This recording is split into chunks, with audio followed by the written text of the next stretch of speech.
disease is fundamentally the thing that matters. That's the thing that has the impact on human life and human wellness. But we only really know about burden through how we measure. And so I want to talk today about how modeling, measurement, and research all interact to determine effective decisions and effective strategies. Alongside that, I want to talk about three different modeling archetypes, right? So the physical world is this thing that we inhabit that we cannot represent, right? We can only represent abstractions of it as models, both mathematical, mental, semi-formal, lots of different approaches to modeling, but nonetheless, they're all some abstraction of the physical world. The three categories that I want to break things down into are situational awareness modeling, prediction and forecasting, models that are for prediction and forecasting, and then also complex interventions modeling. And I'll speak about what each of those are in a moment. You'll notice that prediction and forecasting is only one of the categories here, and I think that's a meaningful distinction. All right. So we'll start with situational awareness, actually, which I think is, at least in my world in epidemiology, is the type of modeling that I think is the least openly noticed. Although everybody, I think a lot of people do it, we don't often realize that's what we're doing. Right. So measurements interpreted with models are how we make sense of the world. Right. So when you have a situational awareness model, right, the model's purpose is to help you with situational awareness. What we're using that model for is to try to help us understand the mechanisms that we can't see cause the things we can. We're focused on taking our measurements on the right, often in the case of disease through our surveillance mechanisms, and trying to work backwards to understand what's happening, what happened recently, what is happening right now. That's the situational awareness. How do I figure out what is happening from what I can see, and how does that back propagate to tell me about how the system works, the transmission dynamics, and then how my intervention works or how it could work. This in a control framework, when we start to think about, like, we want to control infectious disease, we want to have less of it. It makes life better when there's less of it. This is the feedback part. Like, it's understanding the state of the system from what you can see, feeding back into your understanding of how the system works.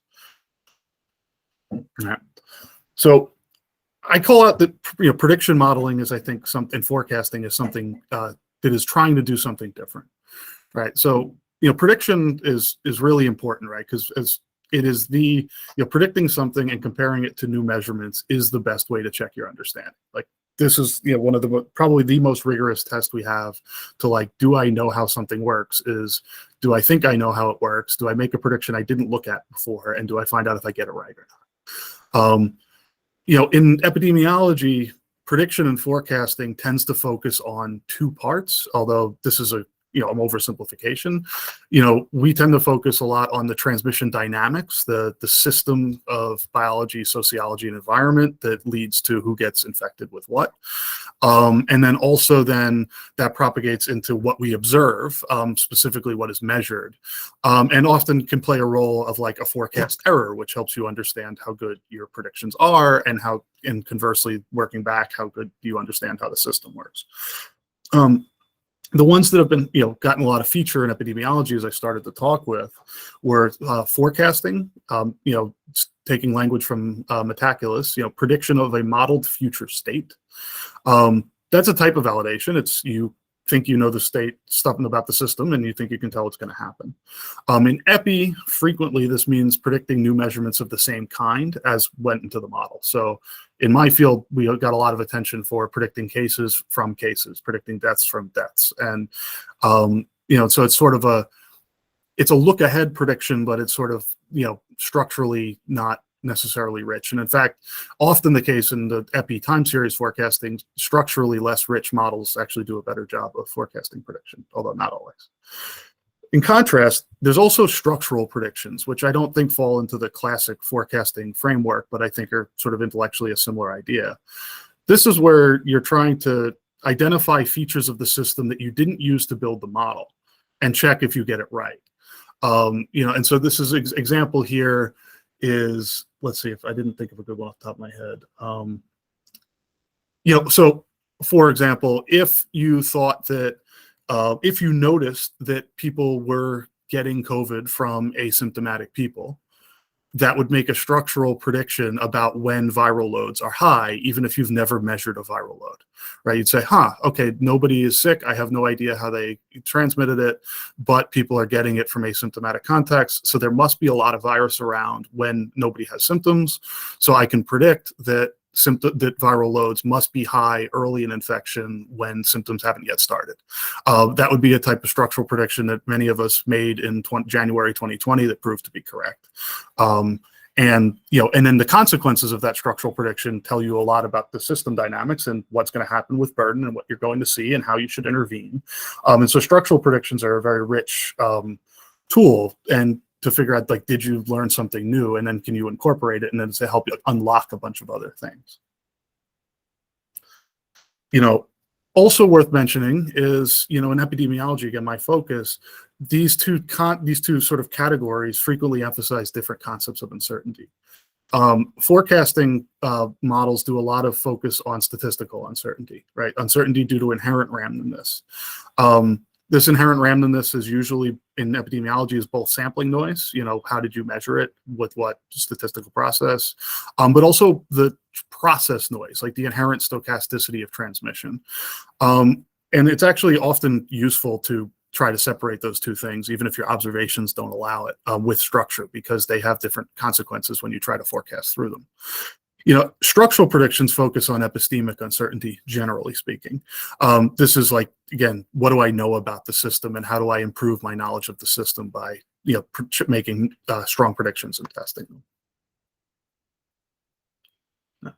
And prediction, of course, is really valuable, right? Because when it's accurate, it's super useful, right? You know something about the world that you couldn't have known before seeing it, right? You can help prioritize resources if you know where the burden's going to be. You can anticipate trials, clinical trial results if you understand the biology, and so you can start making plans about how new interventions are going to work before you have the gold standard evidence to say go ahead. The Warp Speed project on vaccines was predicated on that we understood vaccinology pretty well, and that we could get a lot of steps moving a lot quicker because we know what was likely to come, and then you get the evidence, and now you're ready to go instead of then figuring out what to do. When imprecise, when you're trying to characterize your uncertainty as well as you can and you don't know the answer, that's also really useful, right? Because that tells you when you need to go figure out something, you need to get more information, you need to figure out a new measurement, something like that. And as I mentioned at the beginning of the talk, when predictions are inaccurate, and especially inaccurate and confident, they can be really harmful. And so there's a real responsibility when you're predicting to think about how your predictions are going to interact with the world. Right. So the third type of modeling, a category of modeling I wanted to talk about, was what I call complex interventions modeling. This is the part where you're looking at, how do I make better choices? How do I design effective strategies from competing options amid uncertainty? Right, so these are models that are designed for, like, let's focus on interventions, different choices of how we can change the system. Then how do those changes propagate into the system? And then what happens down the line? Models of complex interventions help us predict the most effective ways to change a world and anticipate things that can go wrong. Right, these are models that are about choices, the evidence required to understand them, and the factors that go into making them. Right. Where I work, complex intervention modeling is a core capacity, because, and I love this blog post, by the way, so look this up. Reality has a surprising amount of detail, right? And we must understand which details matter and when to reliably improve things through our actions, right? And examining and validating, our scenarios is critical for making accurate predictions when interventions drive the systems to states they've never seen before. So let me say that again. I muddled that a bit. Right, when you're doing complex interventions modeling, you're making a lot of structural assumptions, because you have to think about how does every piece of the system that you're at a level of abstraction that you're working interact. And this is really useful when you're trying to take the system out of the data. You're trying to, we've never done massive social distancing in the United States in 100 years, and you want to have an idea of what's coming. You're not going to be able to just look up what happened in 2017. You're going to have to understand what's likely to come through the mechanisms, and so it's important to get them right. Yeah, and so when we start to think about controlling outcomes in the physical world, right, and specifically operating in closed loop to drive to better outcomes over time and keep them that way, it's necessary to put all these pieces together. And so I've sort of taken our model of the physical world with its four major components of intervention, transmission, outcomes, and measurement, and sort of drawn the strongest arrows of where these different kinds of models fit into the loop. Situational awareness helps us understand the state of the system, which helps us model complex interventions from realistic possible states, which then helps us understand what's likely to happen with interventions, where we can actually use prediction and forecasting to check with measurement if we got it right, and if not get it right, update our situational awareness, update our understanding of interventions, and so on, and turn this loop to drive outcomes where we want them to go. Right. So a big challenge, right, is that most epi models naturally only do one of these three things well.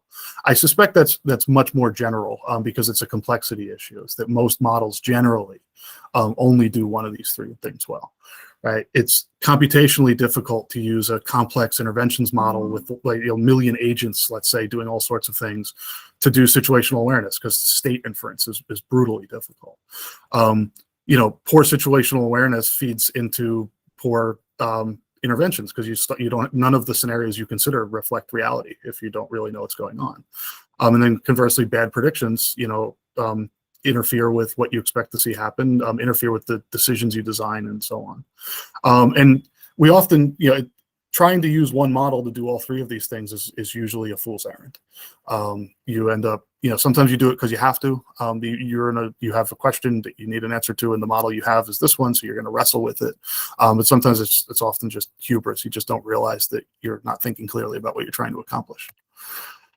On the other hand, right, most epi models naturally do one of these three things well, right? And so you can choose the tool to do the thing you want to do, right? And so you can choose what role that you're trying to play in the system that you're trying to play a part in controlling, and then choose your tools appropriately.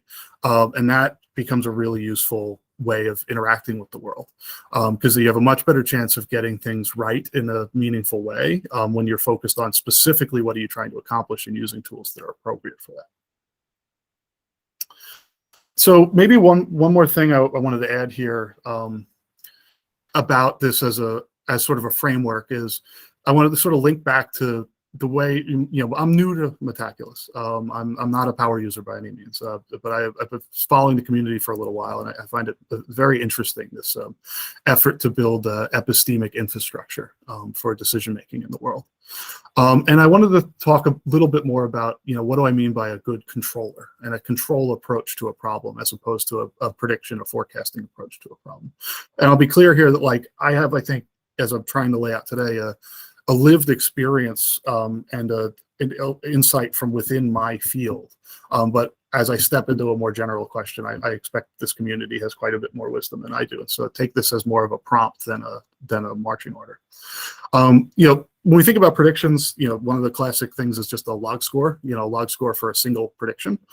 Something like, if the outcome happens, your indicator function says 1 at some time 1. And a good log score is when, you predict with high probability that something is supposed to happen, and in fact, it does happen. A bad log score is you predict with high probability it should happen, and it doesn't happen, right? High scores indicate more accurate and over time confident predictions.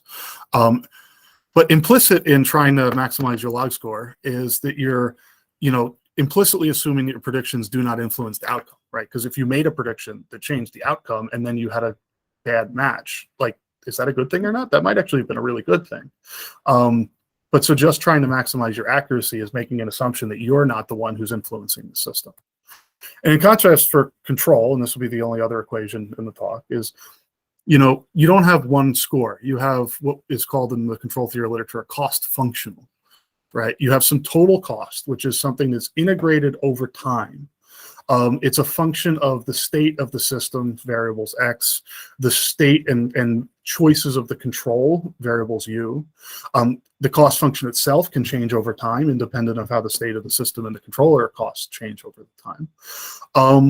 And that is, a theoretical idea to capture the complexity of like trying to drive, to certain outcomes in a complex system over time from certain places. A lower cost indicates that you've had a better match of the outcome you achieved to the outcome you desired, and that you did it with good higher input efficiency. So, an ideal low cost solution is one that gets you the outcome you want, and it didn't take a lot of work to get there. Right. The key thing, right, is that good control is something you can only determine over time. It's something that often requires repeated intervention, and so it's an evolving concept that you have to be monitoring over time.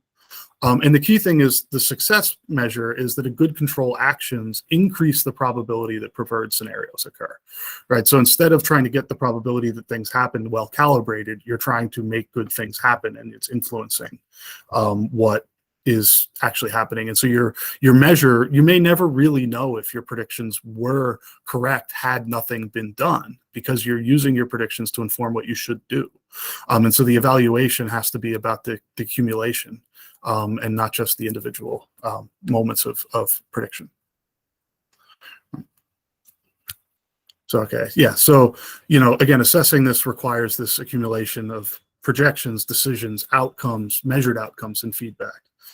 And so I leave at this part of the talk, and I'll maybe pause for questions here. Like, this is something that we as a humanity know how to do this for toasters. We know how to do it for airplanes. We know how to do it for nuclear reactors.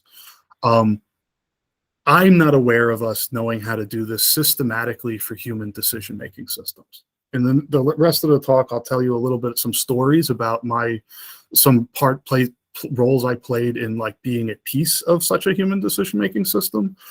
But like, I don't fully understand how it works, and I'll be clear about that perspective. I also don't know how to make it more explicit. I don't know how to really put it on a website with good visual graphics, and I don't know how to solicit, crowdsourced feedback on control. I don't know, there's many questions about how this will work for complex human systems that I wanted to talk to this community today about, because I think, like, as I think about, having talked with CEO Guy Dempsey before this talk, and like the evolution of Metaculus and platforms like it, I think could play a pretty large role in making, going from prediction and forecasting to control epistemology in a more open and explicit way, part of our a more formalized part of our world. But I don't know how to do it, so I kind of want to leave that as a challenge to the community. And maybe at that point, let me pause if there's any questions. Take a breather for a moment.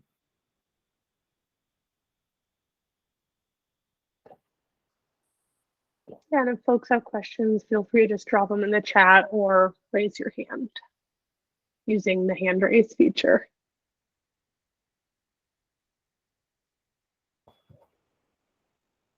Give another 20 seconds.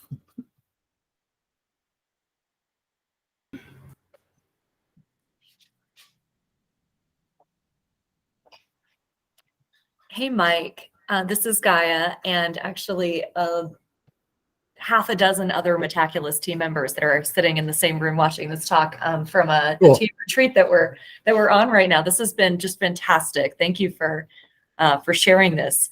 I have the same question, I think, as you, as this sort of question that you're posing at the end here, which is, how can these types of systems connect? How can we sort of imagine a future state of a platform like Metaculus that could integrate some of these ideas around, design, bringing crowd with intelligence into, systematic control in human decision making. So it's quite the gauntlet, and you've given us a lot to reflect on. So thank you for the inspiration. It's been fascinating. Oh, thank you for that comment. Yeah, I don't intend this to be a short-term question for you guys, and I think that was something I really enjoyed. Starting to get to know you and your, this community, this company, was seeing the 10-year plus horizon for such thinking. Because I don't know how to solve it, but I'm glad that the vision really resonates over there. Very much so. Yeah. open the floor Cool. to questions. Yeah. Any other questions? Otherwise, I'll pause again for a moment. But I wanted to talk then, sort of tell some stories to kind of get a sense of what this might have looked like in practice for COVID. Okay. Yeah, Mike, I'm not seeing any questions now, so feel Cool. free to keep going. All right. So, yeah. So the second part of the talk is story time. And so I want to tell you some stories about what can I tell you about closed loop control of COVID-19 in 2020. And I want to be clear that the perspective is, this is a simplified diagram of a nuclear power plant. I am something like the safety injection pump, right? So just like one piece in a very complex control system, most of which I do not understand or even could see, and play one type of role. And when I say I mean myself, my peers, my colleagues. I'll mention in a moment. And so why I want to emphasize that is twofold. One is this: you're not going to get the story of how COVID-19 control in Washington State worked. You're going to get pieces of the story from the perspective of a safety injection pump, right? So there's a lack of full awareness that in the stories. There's an overemphasis on my role in my team's role in those stories from what really happened. And you should discount, and interpret the broader narratives with that in mind. But yeah, so some of the stories I want to highlight are, about learning from early data out of China, making some basic decisions based on data. And I think if there was one takeaway that you will talk more about is the value for building a shared mental model, both with the scientific community, with policymakers, government, with the local media, with the public, so that we could have built the societally shared understanding of COVID-19. And that, I think, is towards like how does a complex human decisions control work? I think that's essential. Is that we're building a shared understanding of reality. What I hope you take away from this is a glimpse at how this worked, and again, inspiration maybe to try to make it work better for things you care about. Before jumping in, I just want to mention, there were a lot of people involved. This is just the colleagues that were closest to today's stories. I'm sure I left people out. I already just this morning realized a couple more I would have wanted to squeeze on, and then it sprawls, right? Again, that control network is, at some point the whole of society. And, but we have mostly on the left are my colleagues at the Institute for Disease Modeling who worked on various parts of the modeling work. On the right are partners out in the world, some of whom you may have heard of, like Governor Inslee, Trevor Bedford, Helen Chu, researchers like that. But these are sort of the folks that are closest to specifically today's stories. And so anything I talk about, especially if I talk about it in the first person, should be understood that it's an army. So I want to take us back to 2020. And the point of these stories is sort of to show like Metaculus questions, the iterative nature of the questions and how the questions evolve and how the decisions are informed by questions that have evolved and how we kind of keep iteratively playing the game towards being able to control the outcome. And where we had to start was what the hell's going on, right? And there's a story I have not seen widely told about outside of China in January 2020, where these voluntary line lists, right? These line lists were, to steal a phrase from Metaculus, the epistemic infrastructure of January 2020. So, by the beginning of January, Chinese language news sources were, Weibo posts in particular from all over the place, were posting information about cases from Wuhan, exported from Wuhan. Quite detailed reporting on case reports, and there were people who, whether they were native Mandarin readers or working with Google Translate, taking Weibo posts, translating them, and then digitizing them into open Google Docs, Google Sheets. This example on the bottom here, the kudos to DXY. DXY was a major aggregating Chinese medical website. Kaiyun Sun was a postdoc at NIH at the time, was the one who's primarily curating this particular line list. That was very useful for my work. But again, people taking this information that is not machine readable, it is not really analyzable, but turning it into spreadsheets with structured information. This was incredibly important because it gave a inanalyzable and independent access to information for the entire world that was not readily accessible otherwise. These people, these volunteers, filled a gap in the global public health infrastructure. And it was incredibly important to learning what was coming. A quote from a colleague of mine that I remember, and I asked him with permission, I share it, is, from around the end of January 2020, just being at a meeting, and he goes, "I spent last night watching Schitt's Creek and adding 10,000 cases to the line list," right? And like that was the spirit of the times, to get information. Now that was really useful because that information, alongside the publications that began to come out in January, and a bunch of prior knowledge about how viral infections work. By the end of January 2020, you could have a fairly complete picture of the acute disease course that was correct. So, before, there was a handful of cases in the United States, a couple hundred globally outside of China. And you could know exactly, with a high probability, you could know how the acute disease course worked. And so all I'm showing here is a picture of a whiteboard I took in January 2020. If you look closely, you can kind of see in profile my portly shadow taking the photo. And what we drew out here was based on inferences from that line list data and a handful of publications that have been out so far, a guess at how the shedding of virus worked, the latent period where the virus is undetectable to when you're actually excreting virus, on the top, how long it lasted, when would you be testing positive, when are you infectious, what does your viral titer look like, as I mentioned earlier. On the bottom, drawing the symptomatic course, how long are you incubating with no symptoms, when do you become acutely symptomatic versus severely symptomatic. And that was something that was clear in working through all these case reports, that when people said someone tested positive and were symptomatic early on, that there were two different things they were talking about. Sometimes they were talking about somebody's got like a sore throat and they have a fever. Other times they were talking about like they're on a ventilator and about to die. And those happen at different times. And, and it's also, I drew properly here that the acute symptomatic phase in the blue line at the bottom started after the infectious phase, because by the end of January, we knew that people could transmit before they were symptomatic.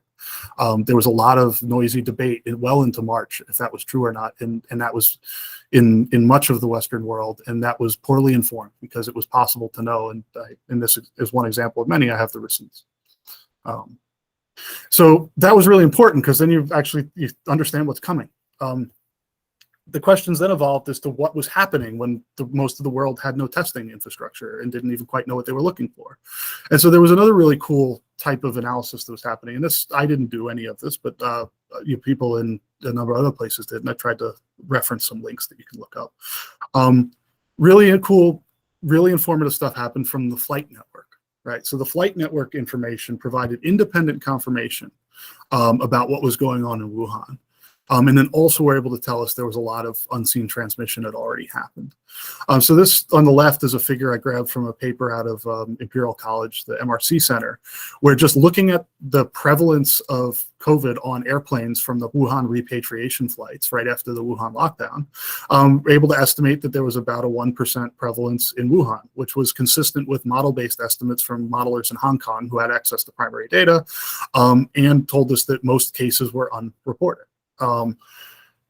Then other cool modeling work was, this is a figure from the MOBS lab, Gleam and Alex Vespiani's group and others, of just taking global flight volumes from China to the countries in the world, looking at the relative risk that you'd expect the case to be exported based on who gets on a plane, and then colored as of January 26th with what countries had reported a positive.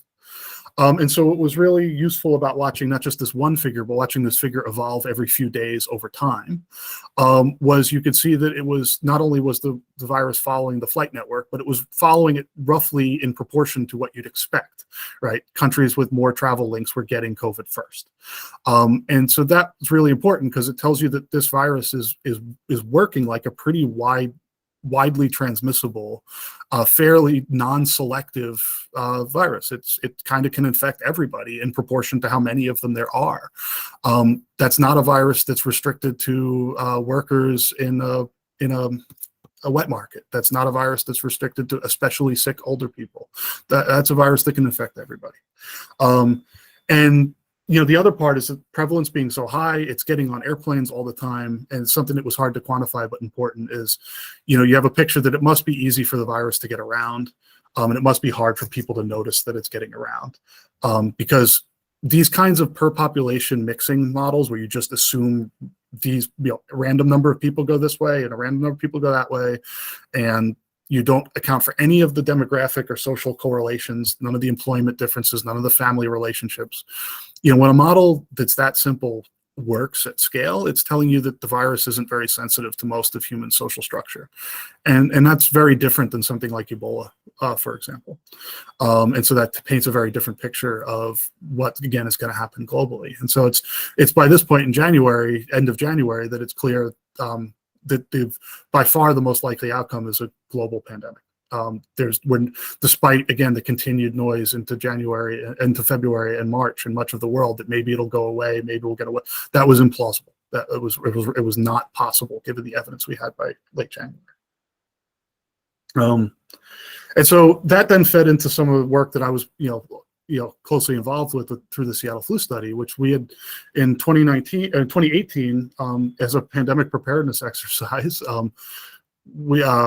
Myself, a bunch of colleagues were able to convince, Bill Gates to fund a pilot project in Seattle to say, how could we learn how to build the systems to better control respiratory disease transmission in a place where you have all the resources. So the barriers are not going to be, it's excessively expensive, or you just don't have the technology or something. It's going to be, we don't know what to do, or data systems are hard to integrate, or there's legal problems, or, 1,000 other things, or social communication problems. So, whatever it was, we were trying to learn about it. But so that meant that we had thousands and thousands of nasal swabs collected from before the pandemic started right through the day it started.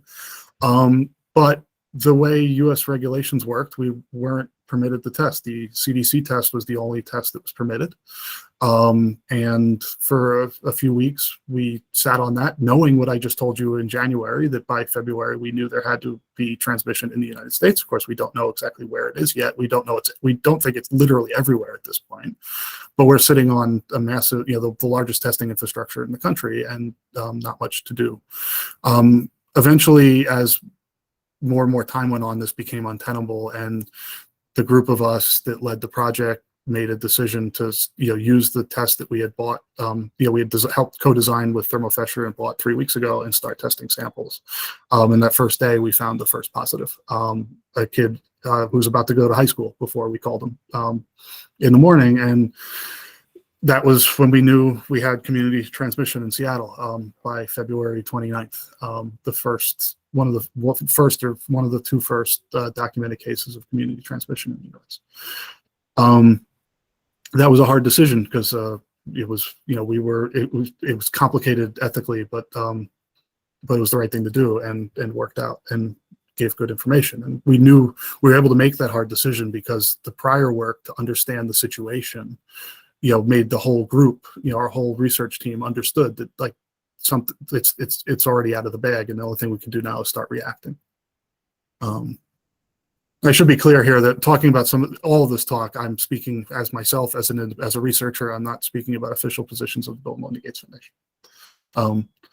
So a learning, just as a tangent there, right, is that and towards this future of control infrastructure, epistemic infrastructure. Regulations are part of a decision process, and it's really important to understand what the objectives are. And particularly my personal perspective on things like testing for a increasingly common infectious disease is that any information was an improvement over the no information that was the state at the time. And so I would love to see, and continue to wish to see, a regulatory regime that permits established test providers, people who have demonstrated repeatedly that they can make good tests, to be able to do that quickly. But then there's a large regulatory role for monitoring if those tests don't work right, and then yanking crappy ones off the market. And right now, neither of those is happening very effectively. And not to say that's a very different problem than drugs for something like a rare condition, where the costs and benefits are very different. But so coming back to what do we get? And so now you have cases. You have, so the questions moved again. Now you have two people. What do you do? My colleague Trevor Bedford, one of the world's leading experts in genomic epidemiology, had we were assembling the sequences that we had into phylogenetic trees and looking at relationships. And this figure on the left is from a few days later. It has slightly more data than what we had at the time, but it's just a better picture to point at. There was the first case that was detected in January 2020 in Washington. This was somebody who got off a plane from Wuhan right before the Wuhan lockdown, and was our first case in Washington. And the virus that we found, 6 weeks later was, appeared to be a genetic descendant. And so at the time, we have two cases in the whole global data set that was available at that time. They were more closely related to each other than almost anything else.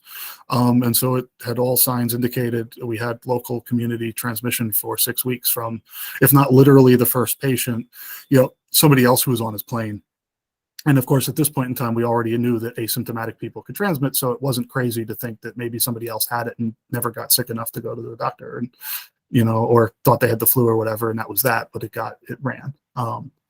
And it also, the second case was detected 7 miles from the first one. This is a large metro region, and they were detected near each other. And so lots of evidence that we think we had local transmission. So my role was just to take all that knowledge I had about the disease course and put it into a mathematical model and say, well, if it started on January 15th and we found it today, how many people have it, given what we know? And that very simple modeling was able to help us understand that somewhere between on the low end 80 and the high end 1,500 people as of March 1st were actively infected, even though we only had 2 cases.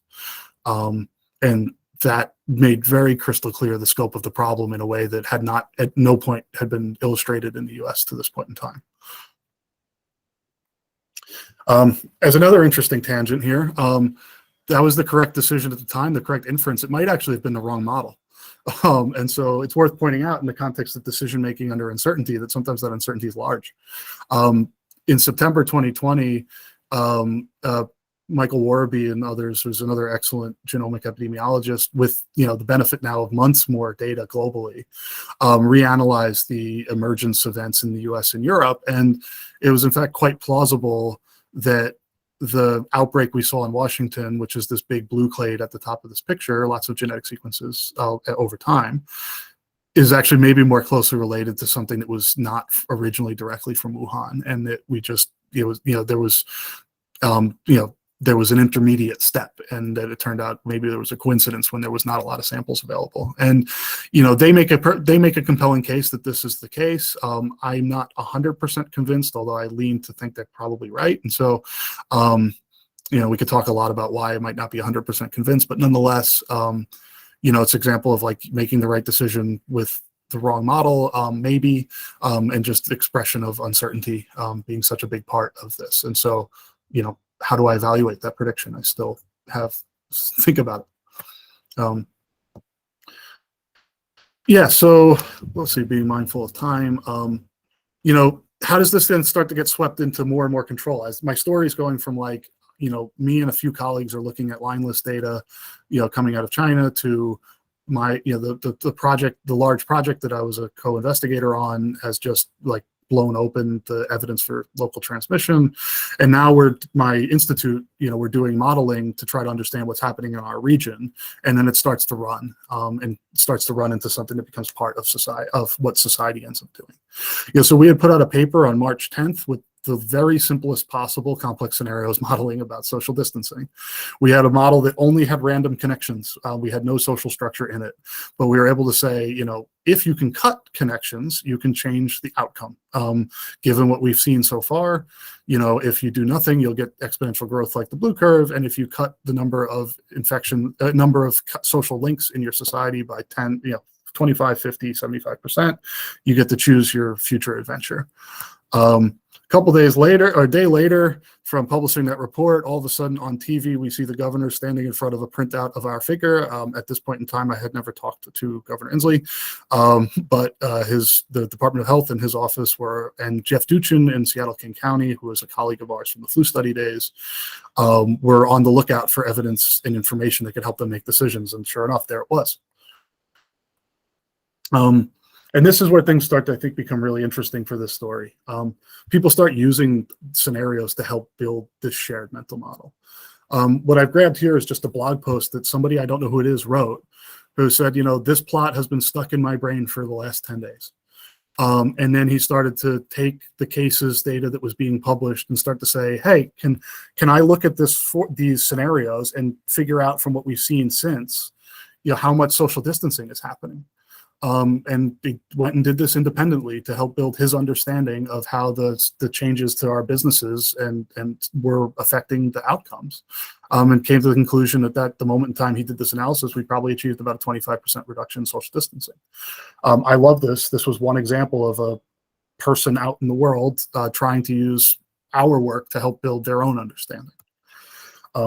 This continued also at the government level, right? So later on, now we're in the middle of April. We have, the governor's looking at modeling that we are doing, and now we're in communication, and we're talking about how our effective has changed and how the outbreak in Western Washington is getting under control. But then the question keeps changing, right? So the Seattle area, out by the middle of May, the outbreak is being suppressed. But in the nearest large county just to the east, Yakima, which is the breadbasket of Washington State, the outbreak suppression didn't do enough. It didn't keep going. And so my team, with the collaboration with the Department of Health, did analysis, try to describe what was going on. And the key point I want to make, right, is that the King County and Yakima County are very different places.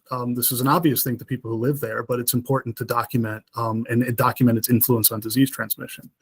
King County, Seattle, it's Microsoft, it's Amazon, it's technical workers, it's large populations of people whose jobs are who are able to stay employed while working at home. Right, so not terribly disruptive for a lot of people, as disruptive as it was, and keep the engine of society going.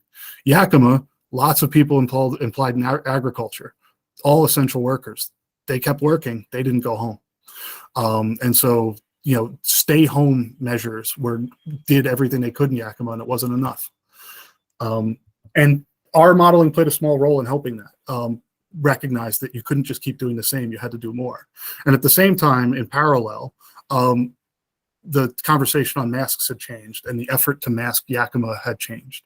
And many organizations started pursuing masking initiatives in Yakima. And Yakima County, combination of lots of different organizations, gave out 350,000 masks in the month of June, achieved 95% coverage by the middle of July. And this is what the epi curve of the first wave in Yakima looked like. It peaked in early June. And so it was a combination of social distancing, but also the mask efforts, also other stuff that I'll mention in a moment that broke the back of the first wave. And I think our work played a small role in help emphasizing that you needed to do more than you needed to do in Seattle. Hey, Mike. Yes. Can I talk with a question here? Yeah, please. Nico's, actually, you have a great question and full comment. Are you able to come off mute and share it directly? Yeah, sure. So thank you very much for the really interesting talk. What I was wondering about, it seemed to me both in COVID and again, like with the recent monkeypox outbreak, that a lot of the tasks that decision makers are faced with and that modelers are faced with are very similar. While at the same time, so it strikes me that lots of modelers or modeling teams are like every time reinventing the wheel, or like, are kind of forced to reinvent the wheel because it doesn't seem like there's really that much of a shared set of tools, or maybe like a shared set of like, good procedures. And I was wondering like what you thought about that, and whether you have thoughts about how we could potentially make that shared knowledge that you mentioned more sustainable and like make the learning more efficient. Yeah, let me just skip right to the end to talk about that with this conclusion. I think that's a fantastic question. So I think the key thing that your question about like the amount of reinventing the wheel, the lack of shared tools and shared infrastructure, I think it reflects a misalignment of incentives in how particularly the academic science, which is where most of this work is sourced, comes from. And also not just a lack of incentives, but then also a lack of understanding of what we're trying to accomplish. I stand by, I think the thing that I learned here that I don't think I'm alone in having learned, but I will say clearly is that the entire point is to build a shared mental model. It's the entire point is to be able to help to work together as a society to understand what is going on. Within that, computational modeling is an essential tool for disciplining mental models, right? You have to do the quantitative work to actually build good understanding. But that's not the point. And I think then coming to your question, like the incentive structure in my field certainly is the point is to make models and to show that you can make models and to show that you can answer a question or a set of questions with a model. There's very little incentive to reuse somebody else's model or to reuse, there's a lot of incentive to reuse your own model over and over and over again, regardless of whether it's appropriate for the question or not. And there's a lot, and the main outcomes are things like a paper that highlights your and your group's contribution. It's not part of a shared enterprise towards good outcomes, that we don't measure that well. We don't know how to measure it well. And so I think what you get is a system that's built on a lot of individual effort, incentivized for individual effort, with people who are then raised to understand that their objectives are to demonstrate their, the worth of their individual effort. And you lose the fact that the whole point is actually this shared enterprise, and you're not building infrastructure towards that shared enterprise. And I think that fundamentally is why we're so ill-equipped to do this. I think most of the players are not answering, are not actually trying to answer the right question, which I realize is quite a provocative thing to say, but I feel strongly about that. Happy to clarify or take more follow-up questions on this point.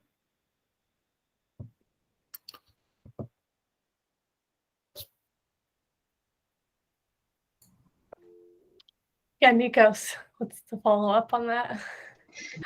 Yeah, so I completely agree with your analysis, and that's my impression from doing a PhD in the field as well. The obvious next question is then, do you have some kind of idea for a solution? So like, is it the like peer review paper publication process that's fraud? Is it like institutions that don't financially incentivize the development of tools, or what would your thoughts be on that? Yeah, so I don't think I have a full solution at all. I think one piece of it that I've thought about and have some connections with my colleagues within the Bill and Melinda Gates Foundation about are to shift some of the deliverables for grants towards more emphasis on how does your work influence something that actually happened in the world, and documenting that influence and the relationships that you built that are part of that and how those interactions work, and less emphasis on, did you get a paper in this particular journal that said this particular type of thing? And that's something that's like, so from a funding incentive point of view, I don't think we're systematically doing this yet. So I'm not saying the solution exists, but that we're talking about how can we shift the incentives and things that my organization funds to better align with the objectives of actually influencing things to better outcomes. And that means changing what you're paying, what you're measuring when you evaluate was a project successful or not, and making it very clear up front that what you're measuring is in fact different. And structure, and then what you're funding should also look different to structure so that the relationships that are required are in fact supported, as opposed to just sort of ad hoc thrown together in an emergency like they were. But that is one part of it, I think, but it's also a slow part of it. And I don't know a good way to make it faster.